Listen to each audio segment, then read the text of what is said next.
Ilan kayong tunay na magkakapatid? 4 po, tapos 3 po yung Isa. anak sa labas. Ayun, pinapasok ko na po kasi yung mahamog. Oo. Kapatid pa rin. Ikaw lahat ang panganay sa 6 na kapatid mo? Apo, ako po lahat ng panganay. Kasi po, mas matanda po ako sa kanila. Okay. Ilan ka nagiging seryoso? Pag tumatay po ako. Kaya na ba palda to? Kaya na pa ako ganun. Anong trato mo kay Alex? Katulong po.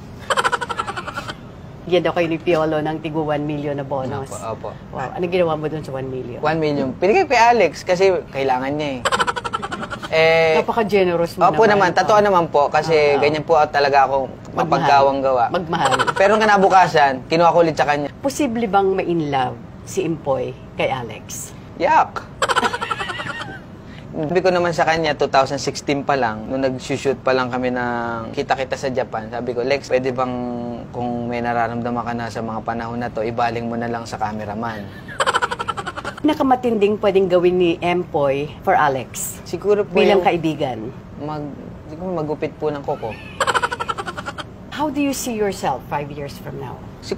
Ako naman po nag-i-interview sa inyo.